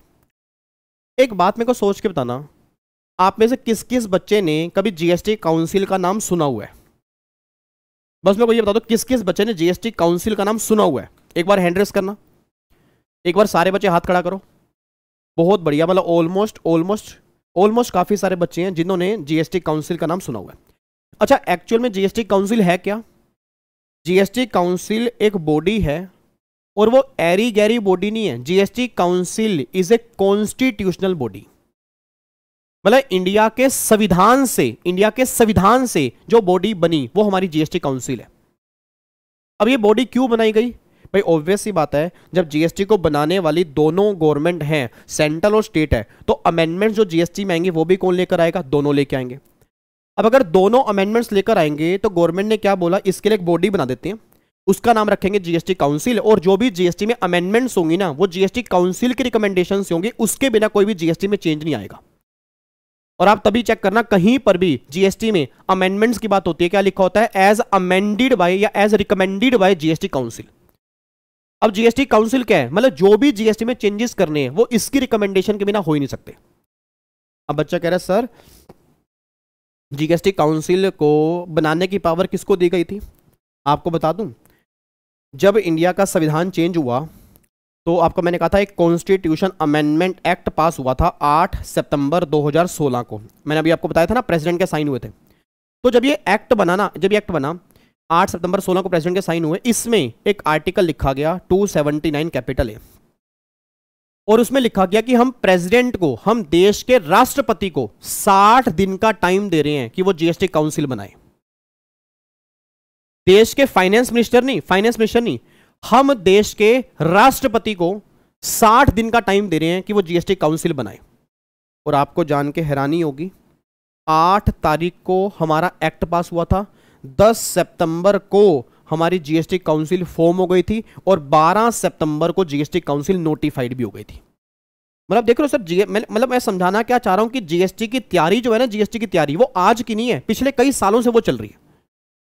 मतलब कमाल की बात देखो, 8 तारीख को भाई साहब एक्ट पास हुआ, 10 तारीख को जीएसटी काउंसिल फॉर्म भी हो गई और 12 को नोटिफाइड भी हो गई। तो सिंपल सी बात है, तैयारी आज की नहीं है, तैयारी पहले कई सालों की चल रही है। और आपकी जानकारी के लिए बताऊं, जीएसटी काउंसिल में अरे टोटल मिला के 33 मेंबर्स हैं, 33 मेंबर हैं, जिसमें एक तो होता है चेयरपर्सन, एक होता है वाइस चेयरमैन, और बाकी जो होते हैं वो अदर मेंबर्स होते हैं। चेयरमैन कौन होगा? यूनियन फाइनेंस मिनिस्टर, ये हमारा चेयरमैन है। और दूसरा जो होता है मेंबर फ्रॉम सेंट्रल गवर्नमेंट, अब यहाँ पे आईआरएस ऑफिसर नहीं है, अब यहाँ पे यूनियन मिनिस्टर है, जिसको स्टेट इंचार्ज ऑफ रेवेन्यू बोलते हैं। आप नाम सुनोगा श्री पंकज चौधरी जी। मैं दोबारा बोल रहा हूँ, श्री पंकज चौधरी जी। अगर आप गूगल पे सर्च करोगे ना कि जीएसटी काउंसिल मेंबर्स लिस्ट, तो पहले आएगा union finance minister Shrimati Nirmala Sitharaman ji, पहला नंबर उनका है। दूसरा श्री पंकज चौधरी जी, यूनियन मिनिस्टर जो होंगे, पर्सन मतलब स्टेट इंचार्ज ऑफ रेवेन्यू हैं, उनका नाम है श्री पंकज चौधरी। 2 मेंबर ये हैं, 2 हैं सेंट्रल गवर्नमेंट के, और बाकी 31 मेंबर जो है ना, वो 31 स्टेट जो हैं उसका अलग अलग मेंबर है। मतलब जीएसटी काउंसिल में टोटल 33 मेंबर हैं, जिसमें 2 मेंबर तो हमारे सेंट्रल गवर्नमेंट के हैं और 31 मेंबर जो है वो हमारे स्टेट गवर्नमेंट के हैं। बच्चा कह रहा है सर स्टेट तो 28 हैं। अच्छा 28 स्टेट हैं, बताओ 28 स्टेट हैं सर? 28 तो स्टेट हैं, 3 यूटी को भी स्टेट मानते हैं, टोटल कितना हो गया 31। तो जो 31 स्टेट हैं, हर स्टेट का अपना अपना मेंबर जो होगा वो, और 2 सेंट्रल गवर्नमेंट, टोटल मिला के जो है वो 33 मेंबर आपके निकल के आ रहे हैं। अब एक बात मेरे को सोच के बताओ यार, 33 मेंबर हैं। अब अगर मान लो बच्चा कह रहा है सर हमें कोई भी अमेंडमेंट करनी है जीएसटी काउंसिल में, या कोई भी मीटिंग अगर हमें चलानी है, तो मीटिंग चलाने के लिए हमने ना लॉ के अंदर पढ़ा कि कोरम होना चाहिए। तो क्या जीएसटी काउंसिल में कोरम की रिक्वायरमेंट है? Answer is yes. मतलब अब गवर्नमेंट ये बात कहती है कि कम से कम मिनिमम 50 मेंबर अगर प्रेजेंट नहीं होंगे ना, कम से कम 50% मेंबर अगर प्रेजेंट नहीं होंगे तो मीटिंग काम ही नहीं करेगी। अब सोच के मुझे बोलना, टोटल अगर 33 मेंबर हैं तो 50% मेंबर कम से कम चाहिए, मतलब 17 मेंबर अगर प्रेजेंट होंगे तब जाके मीटिंग काम करेगी, अगर मेंबर प्रेजेंट नहीं होंगे तो मीटिंग काम ही नहीं करेगी। तो 17 मेंबर प्रेजेंट हैं और वोटिंग चाहिए 75%।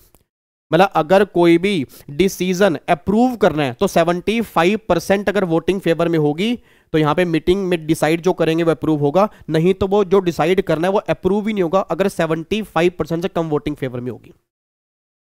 अब सबसे बड़ा मुद्दा पता क्या है, सबसे बड़ा मैटर क्या है, इस 75% की कैलकुलेशन करना, कि हाउ टू कैलकुलेट 75%। तो गवर्नमेंट कह रही है सेंट्रल गवर्नमेंट और स्टेट गवर्नमेंट इन दोनों को मिला के 75% हम चेक करेंगे। मतलब ऐसा नहीं 2 सेंट्रल गवर्नमेंट के हैं, दोनों ने यस बोल दिया, 100% फेवर में आ गए, यस अप्रूव कर दो, answer is no. State government के 31 मेंबर हैं, 31 के 31 ने यस बोल दिया, सारी वोटिंग फेवर में है, यस कर दो, आंसर इज नो। इन दोनों को मिला के अगर 75 फेवर में होगा तब मीटिंग काम करेगी, नहीं तो मीटिंग काम ही नहीं करेगी। बस अब ये 75% किस तरह से निकालना है, कैसे कैलकुलेशन करेंगे, अगर ये मैटर आपको समझ में आ गया तो आर्टिकल 279A में कुछ बचा ही नहीं है। ठीक है, अब इसको मुझे समझाना है, इधर देखना ध्यान से। अब इधर देखो जी, क्वेश्चन मेरा ये निकल के आ रहा है, जैसे आपके सामने यहां पे ये जीएसटी काउंसिल है, ठीक है, ये जीएसटी काउंसिल है, बहुत ध्यान सुनना जी, बहुत ध्यान सुनना, ये जीएसटी काउंसिल है। अब जीएसटी काउंसिल में टोटल मिला के 33 मेंबर निकल के आ रहे हैं। इसके 2 बाइफर्केशन कर देता हूं, 2 मेंबर तो हैं सेंट्रल गवर्नमेंट के और 31 मेंबर जो हैं वो स्टेट गवर्नमेंट के हैं। ठीक है, और मान लो एक मुद्दा आया, एक मुद्दा छिड़ा कि पेन पे ना जीएसटी का रेट कम होना चाहिए। तो मार्केट में काफी डिमांड आई कि पेन पे ना जीएसटी का रेट 28% है और पेन सारे बच्चे यूज करते हैं, एजुकेशन में यूज होता है। अब अगर एजुकेशन महंगी करोगे तो बच्चे पढ़ेंगे कैसे, और बिना पेन के लोग काम कैसे करेंगे। तो इसलिए हम चाहते हैं कि पेन पर जीएसटी 5% हो जाए। तो गवर्नमेंट ने कहा ठीक है भाई, काउंसिल की मीटिंग बुला लो। भाई अगर काउंसिल की मीटिंग में डिसाइड हो गया, अगर काउंसिल की मीटिंग में डिसाइड हो गया फिर तो वेल एंड गुड, बट अगर काउंसिल की मीटिंग में डिसाइड नहीं हुआ फिर 28% ही रहेगा। काउंसिल की मीटिंग बुलाई गई, 33 मेंबर आए, 2 सेंट्रल गवर्नमेंट के, 31 स्टेट गवर्नमेंट के। इन दोनों ने कहा, मतलब श्रीमती निर्मला सीतारमन जी और पंकज चौधरी जी, इन दोनों ने कहा यस रेट कम होना चाहिए। और 31 स्टेट ने कहा रेट कम नहीं होना चाहिए। क्या रेट कम होगा? नहीं होगा। Big no, answer is no. मैंने कहा बोला दोनों को मिला के 75, दोनों को मिला के, ये तो एक है ना, तो ये तो बेकार हो गया। अगला पॉइंट, इन दोनों ने कहा ना जी ना, हम रेट कम नहीं करेंगे। 31 की 31 स्टेट ने बोला रेट कम कर दो। क्या रेट कम होगा? Answer is big no, rate कम यहां पर भी नहीं होगा। सर कैसी बात कर रहे हो, 31 मेंबर हैं, सारे कह रहे हैं तो कर दो। Answer is no, answer is no, answer is no. अब अगला सुनना, इन दोनों ने कहा रेट कम कर दो।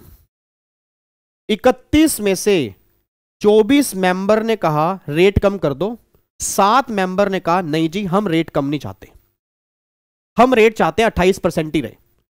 अब रेट कम होगा नहीं होगा ये हमें फाइंड आउट करना है। अब गवर्नमेंट कहते सुन विवेक मेरी बात, इन दोनों को मिला के अगर 75% फेवर में है तो रेट कम कर दो, नहीं तो मत करो। अब मेरे से बच्चा बेचता, बच्चा क्या नाम है आपका? माधव कहता है सर एक बात बताओ, इन दोनों को मिला के 75% वोटिंग फेवर में है या नहीं, वो कैसे पता लगे? मतलब वही तो नहीं हमें पता ना भाई, हम अलग अलग तो चेक कर पाएंगे बट 75 दोनों को मिला के कैसे फाइंड आउट करेंगे? अब मैं बता रहा हूं। अब आर्टिकल 279 कैपिटल ए बात कहता है कि सेंट्रल गवर्नमेंट का जो शेयर है वो 1/3 है और स्टेट गवर्नमेंट का जो शेयर है वो 2/3 है। बच्चा कह रहा मतलब समझा नहीं भाई, इसका शेयर 1/3 है, इसका शेयर 2/3 है, तो ये बात मेरे पल्ले नहीं पड़ी। मतलब कहना क्या चाह रहे हो? इसका मतलब ये है कि सेंट्रल गवर्नमेंट के अगर सभी मेंबर यस बोल देते हैं, सेंट्रल गवर्नमेंट के सभी मेंबर अगर यस बोल देते हैं, तो अब ये मान लो 33.33% वोट फेवर में आ गए। 1/3 मतलब 33.33%। तो अगर सेंट्रल गवर्नमेंट के सभी मेंबर यस बोल देते हैं तो 33.33% वोट फेवर में आ गए। और अगर सुनो, अगर स्टेट गवर्नमेंट के सभी मेंबर, स्टेट गवर्नमेंट के सभी मेंबर अगर यस बोल देते हैं तो 66.67% वोट फेवर में आ गए। बस अब एक बात बता दो, अगर सारे मेंबर यस बोलते तब 66.67 आते, तो यस कितनों ने बोला? 24 ने बोला ना। तो मतलब अगर 66.67% 31 मेंबर के यस बोलने पर है तो 24 मेंबर के यस बोलने पर कितना आएगा? बताओ अब, क्या बच्चों वाली बातें। 66.67 डिवाइड बाई 31 मल्टीप्लाई 24, ओ भाई साहब 51.615% आ गया। और सेंट्रल गवर्नमेंट ने यस बोल दिया तो 33.33% आ गया। इसमें 33.33% जोड़ दिया आपने, टोटल मिला के हो गया 84.948% इज मोर देन 75%। तो रेट कम हो जाती, क्योंकि रेशो 75% से ऊपर पहुंच जाती। ओ भाई साहब, मजा सा आ गया सर एकदम ही। एक बार आप दोबारा इसको थोड़ा सा बताना, एक बार दोबारा बताओ। आप ना हमें क्वेश्चन दो, आप हमें एक क्वेश्चन दो, हम भी तो सोल्व करके देखें कि हमारे पल्ले पड़ रहा नहीं पड़ रहा। अच्छा करके देखोगे? पक्का लो फिर। 33 मेंबर हैं टोटल, 33 मेंबर हैं। प्रेजेंट जो हैं वो 33 के 33 ही हैं, सारे मेंबर आए हैं, मान लो सारे आए हैं। और 2 मेंबर इसमें सेंट्रल गवर्नमेंट के हैं, 31 मेंबर स्टेट गवर्नमेंट के। इन दोनों ने कहा यस रेट कम कर दो। 31 में से 20 मेंबर ने कहा रेट कम कर दो, 11 ने कहा रेट कम मत करो। क्या रेट कम होगा नहीं होगा? क्या डिसीजन अप्रूव होगा नहीं होगा? बस ये बता दो जी, बताओ, कैलकुलेट करो एक बार। ओके, अरे यार कैसे होगा? सर ने कहा था सेंट्रल गवर्नमेंट के अगर दोनों यस बोल देंगे, अगर सेंट्रल गवर्नमेंट के दोनों यस बोल देंगे तो भाई मेरे 33.33% वोट फेवर में आ गए, अच्छी बात है। और अगर सारे स्टेट के यस बोल देते तो 66.67, बट बोला कितने हैं? 20 ने, तो 66.67 अगर सभी के यस बोलने पर है तो 20 के यस बोलने पर कितना आएगा?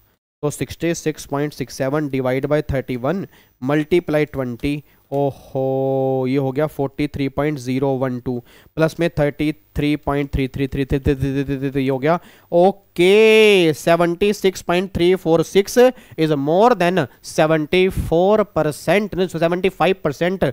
अयो रामा रेट चेंज हो जाती, क्योंकि 75% से ऊपर रेशो हो जाती तो रेट चेंज हो जाती जी।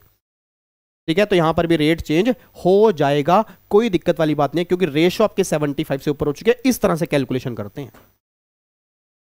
सर सुनो ना, आप हमें एक और क्वेश्चन देता, एक या दो, मेरा मन 2 का है। चलो आप 2 क्वेश्चन लिखते हैं जी। बस अगर ये दोनों क्वेश्चन आपने सही कर दिए ना, ये लगा आर्टिकल नंबर 279 कैपिटल है पैकअप है जी। अगर ये दोनों सही हुए तब अदरवाइज नहीं। टोटल मेंबर जो हैं वो 33 हैं, और मेंबर जो प्रेजेंट पता कितने हैं? 28। बाकी मेंबर आए नहीं, छुट्टी मार गए, बारिश का मौसम, बरसात के मौसम में सुना ना, बरसात के मौसम में मैं घर से निकल आया, बोतल भी उठा लाया, अभी जिंदा हूं तो जी लेने दो, थोड़ी बरसात में पी लेने दो। तो बरसात के मौसम में लोगों ने कहा हम फरार हो रहे हैं, हम आएंगे ही नहीं। 28 मेंबर आए। जैसे क्लास में कई बच्चे नहीं आते ना, जैसे अब आज मान लो आज बहुत कम बच्चों ने रिवीजन क्लास देखी है भाई। लाइव क्लास में कितने आ रहे हैं? 25, 26, 30, 28। मतलब एक बच्चा मेरे को कहता सर आप वहाँ पे क्लास लेते हो CS वाले बच्चों की, VD स्टडी हब वाले चैनल पे, वहाँ तो हजार लाइव आते हैं। तो सीए वाले बच्चे और सीएमए वाले बच्चे आपको प्यार व्यार नहीं करते क्या? मैंने कहा ये तो उनको पता है जी। अब ये तो उनको ही पता है ना, अब उनको प्यार करते हैं नहीं करते हैं, गुस्सा करते हैं क्या करते हैं, तो अब उनको पता, मैं क्या बताऊं भाई। मैंने तो उनके प्यार के चक्कर में, हमने उनके प्यार के चक्कर में एक चैनल नया खोला कि ताकि उनको कन्फ्यूजन ना हो भाई। वो अलग से रिवीजन क्लास डबल एफर्ट्स करने पड़ जाए, वो करने को तैयार हूँ। वरुण सर भी करने को तैयार है, मैं भी करने को तैयार हूँ। बट अगर वो प्यार नहीं करते तो कैसे प्यार? प्यार कोई जबरदस्ती चीज थोड़ा है, प्यार तो दिल से आता है, दिल से आना चाहिए प्यार, है ना भाई। चलो, तो मेंबर 33 है, मेंबर प्रेजेंट जो है वो 28 है, मेंबर प्रेजेंट जो है वो 28 है, और 28 में से वही 2 मेंबर सेंट्रल गवर्नमेंट के आए हैं और 26 मेंबर स्टेट गवर्नमेंट के आए हैं। तो 2 सेंट्रल गवर्नमेंट ने बोला यस रेट कम कर दो। 26 में से 18 मेंबर ने बोला कम कर दो, 8 मेंबर ने बोला मत करो। अब डिसीजन अप्रूव होगा नहीं होगा ये बताओ। इससे पहले ये तो है क्वेश्चन नंबर 1, क्वेश्चन नंबर 2 भी लिख लो। टोटल मेंबर जो हैं 33 है, मेंबर प्रेजेंट जो हैं 28, 28 में से 2 मेंबर सेंट्रल गवर्नमेंट के, 26 मेंबर स्टेट गवर्नमेंट के। सुनना सुनना, इस 26 में से 22 मेंबर ने कहा हम वोट करेंगे, 22 ने कहा हम वोट करेंगे, 4 ने कहा आए हैं वोट ना कर रहे, घर में लड़ाई होगी थी, चाय पीने वास्ते आए हैं, क्या कर लेगा, मट्ठी भी खावेंगे साथ में, वोट ना करेंगे। जैसे क्लास में कई बच्चे होते हैं, मैंने कहा हैंड रेस करो, आधे बच्चे ऐसे बैठे हैं, मिलने हैं क्या? बड़े बड़े आए, बड़े बड़े चले गए, तू किस खुद की मूली है भाई जो हमारे हाथ खड़ा करवा रहा? हम नहीं करेंगे जी। आधे बच्चे पार्टिसिपेट, जैसे अब सामने बच्चा बैठा, मैंने कहा हैंड रेस करो, आधे बच्चा कर ही नहीं रहे वगैरह। हम क्यों करें? ये है नोट वोट कि वोट नहीं करते। ये 4 बच्चे बीच में घुस गए, 4 लोग आए बट वोट नहीं कर रहे, कह रहे वोट नहीं करेंगे। 22 मेंबर वोट करेंगे, 22 में से 15 मेंबर ने कहा जी यस है और 7 मेंबर ने कहा नो है। अब बताओ अप्रूव होगा नहीं होगा? सर ये तो आपने दोनों क्वेश्चन में ट्विस्ट डाल दिया। अभी तक तो आप पूरे के पूरे मेंबर बुला रहे थे, यही तो। अब बस दोनों के आंसर दे दो, काम खत्म है। और बिल्कुल सिंपल है, बिल्कुल सिंपल है। गिरे हुए क्वेश्चन उठाना पड़ेगा, इनको उठाओ, फिर जल्दी उठाओ इनको। अब एक बात मेरे को बताओ जी, सेंट्रल गवर्नमेंट के दोनों मेंबर ने यस बोल दिया, 33.33% आ गया फेवर में, ठीक है। अब 28 मेंबर प्रेजेंट है, 2 ये गए, 26 ये गए। अगर 26 के 26 यस बोल दें, मतलब जितने मेंबर प्रेजेंट एंड वोट कर रहे हैं, दोबारा बोलो, जितने मेंबर प्रेजेंट एंड वोट कर रहे हैं, अगर ये सभी यस बोल दें, अगर ये सभी यस बोल दें तो 66.67 आ गया। तो 66.67 26 मेंबर पर है, तो 18 पर देख लो कितने जी। तो 66.67 अगर 26 पर है तो 18 पर देख लेते हैं, 46.156 प्लस में 33.3333% हो जाएगा। ओ भाई साहब, ओए होए नी मैं मारी जावा, 79.489%, 75% से ऊपर हो गया। रेट चेंज हो जाएगा नहीं हो जाएगा? हो जाएगा जी, हो जाएगा। सर ये 66.67 किसका काउंट करना है? प्रेजेंट एंड वोटिंग दोनों का, मतलब जो मेंबर प्रेजेंट हैं और जो वोट कर रहे हैं, अगर वो सारे यस बोल दें तो इतना है। तो इतनों ने यस बोला, आप निकाल लो, उसमें 33 में जोड़ दो, काम खत्म। अब अगले पे आ जाओ जी। इन दोनों ने यस बोला, 33.33%। 26 आए, वोट किया 22 ने, तो 66.67% जो होगा ना, अब 26 का नहीं होगा, 22 का होगा। सर कैसी बात कर रहे हो? प्रेजेंट तो 26 है, प्रेजेंट 26 है, बट वोट तो 22 ने किया ना, तो प्रेजेंट एंड वोटिंग ये काउंट करना है। तो 66.67 डिवाइड बाय 22 मल्टीप्लाई 15। ओए ओए मेरे को तो अच्छी फीलिंग आ रही है, हो जाएगा, इसमें भी रेट कम हो जाएगा। Divide by 22 multiply 15, okay 45.456 plus में 33.33 एलो 78.786, 75 से ज्यादा है, यस रेट कम हो जाएगा जी। इस तरह से काउंटिंग करनी है बस। डन है जी, कोई दिक्कत तो नहीं है? तो ये बात आपकी निकल के आ रही है कि किस तरह से प्रैक्टिकल लाइफ में जो अमेंडमेंट्स जीएसटी में आती हैं वो किस तरह से आती हैं। ये सारी बातें मैंने आपको बता दी हैं। ये हमारा आर्टिकल 279 कैपिटल ए है जी। अब कई बच्चों के दिमाग में ना बेफजूल वाला क्वेश्चन चल रहा है, बेफजूल मैं लेना नहीं चाह रहा था, बट मुझे सामने बच्चा बैठा है, क्या नाम है आपका? ये सामने बच्चा बैठा है, अरे ये छोटी बच्ची हो क्या नाम है आपका? खुशी, खुशी बैठी है, अरे सर सर। मैं कहा हाँ खुशी, सर एक क्वेश्चन है। मैं कहा हाँ बताओ क्वेश्चन क्या है। सर क्वेश्चन ये है, अगर सेंट्रल गवर्नमेंट का एक मेंबर यस बोल दे, एक मेंबर नो बोल दे, अब बताओ क्या होगा। मैं कहा भाई साहब, मतलब सेंट्रल गवर्नमेंट का एक मेंबर यस बोल दे, एक नो बोल दे। खुशी मेरा आपसे क्वेश्चन है, देश की फाइनेंस मिनिस्टर सेंट्रल गवर्नमेंट की, और सेंट्रल गवर्नमेंट का एक दूसरा मेंबर है, मीटिंग में चले गए, मीटिंग में चले गए। श्रीमती निर्मला सीतारमण जी ने कहा जी I agree with all of you, rate कम होना चाहिए, आई एग्री। उधर से ना पंकज चौधरी हंसने लग गया, कह रहा कह रहा भाई ये पागल है, पागल पागल है भाई, ये रेट कम नहीं होगा रही, मैं इसके साथ ही हूं, मैं इसके साथ ही नहीं हूं, इसके साथ ही नहीं हूं मैं। अब सोच के बोला सेंट्रल गवर्नमेंट की बेइज्जती करवानी है क्या। सर स्टेट गवर्नमेंट अलग हो सकती है, सेंट्रल गवर्नमेंट तो एक ही है। वो बाहर सोच के आएंगे ना क्या करना है और क्या नहीं करना, या तो दोनों यस बोलेंगे, दोनों नो बोलेंगे, तो प्रैक्टिकली वो चीज पॉसिबल ही नहीं है। बट अगर आप फिर भी कह रहे हो तो अगर 33.33 दोनों का है, तो अगर एक यस बोलेगा तो 16.67% बन जाएगा, बस ये बात ध्यान दो। बट प्रैक्टिकली ना कभी एग्जाम में क्वेश्चन बनेगा ना कभी कुछ होगा जी, ठीक है। तो ये आपका देखो, अब यहां पे मैंने लिखा हुआ था, देखो जी सेंट्रल गवर्नमेंट का शेयर 1/3 है, स्टेट गवर्नमेंट का 2/3 है, और जीएसटी काउंसिल क्या क्या रिकमेंडेशन देती है, कोई भी रिकमेंडेशन मतलब जो भी अमेंडमेंट आनी है कि कौन कौन से टैक्स सब्स्यूम करने हैं, कितने एग्जम्पशन मिलेगी, आईजीएसटी कैसे अपोर्शन करेंगे, स्पेशल रेट कहाँ का लगेंगे, एग्जम्पशन लिमिट, मतलब जो भी जीएसटी में अमेंडमेंट्स आनी है ना, वो सब कुछ रिकमेंड करने वाली जीएसटी काउंसिल है जी।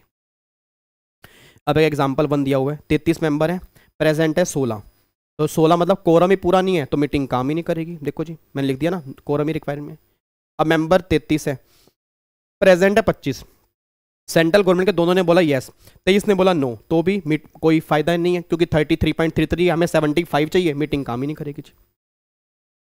तो ये सारी बातें आपकी आर्टिकल 279 कैपिटल ए में निकल के आ रही हैं जी। तो अब जाके हमारे जितने भी आर्टिकल हैं इस चैप्टर के सारे खत्म हो जाते हैं, तो टॉपिक नंबर 1 हमारा खत्म हो गया। तो अब देखो एक बार मैं रिकॉल कराऊं, ये देखो जी एक बार लिखते रहना, मतलब आप भी कोई नोटबुक में लिख लेना और रिकॉल करने की कोशिश करना। 245 extent of laws made by parliament और state assembly complete. 246 subject matter of laws made by parliament और स्टेट असेंबली। 248 रेसिडुअरी आर्टिकल, जो बच्चे कुछ लॉ हैं वो कहाँ से बनते हैं, 248। 254 अगर कन्फ्लिक्ट हो गया तो प्रिवेल कौन करेगी। 265 no tax shall be levied और collected without authority of law. Article 270 distribution of taxes central और स्टेट के बीच में। आर्टिकल 271 वो सेस और सरचार्ज वाला। आर्टिकल नंबर 249 वो नेशनल इंटरेस्ट के लिए कोई अगर मैटर अच्छा है तो स्टेट के मैटर पर पार्लियामेंट लॉ बना सकती है। आर्टिकल 250 इमरजेंसी वाले केस में स्टेट के मैटर पे पार्लियामेंट लॉ बना सकती है। आर्टिकल 246 कैपिटल ए, जहां से हमारा जीएसटी बना, इंट्रा स्टेट सप्लाई पर पार्लियामेंट एंड स्टेट असेंबली दोनों ने जीएसटी बनाया, इंटर पर ओनली पार्लियामेंट ने बनाया। बट 5 पेट्रोल जो गुड्स होते हैं उन पे जीएसटी अभी नहीं, जब जीएसटी काउंसिल रिकमेंड करेगी तब से जीएसटी लगेगा। आर्टिकल 269 कैपिटल ए, जो आईजीएसटी है उसकी अपोर्शनमेंट कैसे करेंगे। Article 279 capital A, GST council कैसे बनी, किसने बनाया, कब फॉर्म हुई, क्या मतलब कोरम क्या चाहिए, वोटिंग क्या चाहिए, वो सारी बातें इसमें हैं। फिर आर्टिकल 366(12)A जीएसटी की डेफिनेशन की, जीएसटी एक टैक्स है, सप्लाई पर लगेगा, गुड्स और सर्विस की सप्लाई पर लगेगा, अल्कोहलिक लीकर की सप्लाई पे नहीं लगेगा। और फिर आर्टिकल नंबर 1 इंडिया की डेफिनेशन, आपका 12 नॉटिकल माइल्स हो गया, 200 नॉटिकल माइल्स हो गया, बेस लाइन हो गया, 28 स्टेट हो गया, 8 यूटी हो गया। 8 यूटी में 3 यूटी को स्टेट मानेंगे, 5 यूटी अलग कर दोगे, फिर एक ओटी है, ओटी को भी यूटी मानेंगे, इसके बेस पे सारा जीएसटी एप्लीकेबल हो जाएगा। ये सारी बातें आपकी निकल के आती हैं, ठीक है। तो अब जाके चैप्टर नंबर 1 हमारा फाइनली खत्म हो चुका है। अगली क्लास में हम चैप्टर नंबर 2 स्टार्ट करेंगे, और नेक्स्ट क्लास गलती से मिस मत करना क्योंकि अगली क्लास में मैं आईटीसी का बेस भी क्लियर करूंगा। और बहुत सारे बच्चे मुझे पूरा पता है सर, चाहे वो सीएम वाले हों चाहे वो सीएमए वाले हों, आपको जो बातें मैं नेक्स्ट क्लास में बताऊंगा आपकी आंखें खुल जाएंगी कि सर ये कॉन्सेप्ट तो हमने पढ़ा ही नहीं था और इतना इंपॉर्टेंट कॉन्सेप्ट था, हमने कई सारे क्वेश्चंस के देखे हैं बट हमें वो समझ नहीं आते थे, आपको नेक्स्ट क्लास में वो समझ में आने स्टार्ट हो जाएंगे। मैं ये तो नहीं कह रहा पूरा आईटीसी समझा दूंगा, वही पूरा कंप्लीट चैप्टर है, बट आईटीसी होता क्या है इसका बेस मैं क्लियर कर दूंगा आपको, ठीक है। तो मिलेंगे परसों शाम को 7 बजे, होपफुली लाइव ही होगी क्लास। मैं कोशिश तो पूरी करता हूँ बट घर में प्रॉब्लम चल रही थोड़ी सी, तो इसलिए मैं चाहता हूँ क्लास आपकी मिस ना हो बस, बट 99.99% है आपकी लाइव ही होगी जी। ठीक है, इस क्लास को आपने देखना है, कमेंट आपने जरूर करने हैं कैसी लगी क्लास, और जितने ज़्यादा कमेंट आएंगे उतना मुझे पता लगेगा आपने क्लास देखी है। अच्छी लगे तो लाइक का बटन तोड़ के जाना, नहीं लगे तो साथ वाला बटन है उसको भी देख लेना, जैसे आपका मन करे, जो आपका दिल कहे, जैसे आपकी इच्छा हो जी। ठीक है जी, और कमेंट जरूर करना, शेयर जरूर करना, सब्सक्राइब जरूर करना। नालायकों, मेरे को तो था 5000 बच्चे जुड़ जाएंगे या 2000 पूरे होने को नहीं आ रहे। चलो कोई बात नहीं, मैंने कहा ना, वो आपके ऊपर है। देखो जी, अब तो मैं अपना काम कर सकता हूं, अरुण सर अपना काम कर सकते हैं, अब आपने अपना काम करना है जी। ठीक है जी, चलो फिर बाकी मुलाकात करते हैं परसों की क्लास में, सेम टाइम सेम जगह। ओके जी, bye bye, tata, thank you so much, जय हिंद, God bless you, love you all, bye bye, bye bye, खुश रहो, मुस्कुराते रहो, बाय बाय। और जो भी डाउट्स होंगे कमेंट बॉक्स में डाल देना जी, जो भी डाउट्स होंगे कमेंट बॉक्स में डाल देना, उसका रिप्लाई मैं पक्का करूंगा जी। ठीक है, bye bye, god bless you. और चैप्टर नंबर 2 के नोट्स बहुत जल्दी आपके टेलीग्राम पर ही आ जाएंगे। ठीक है जी।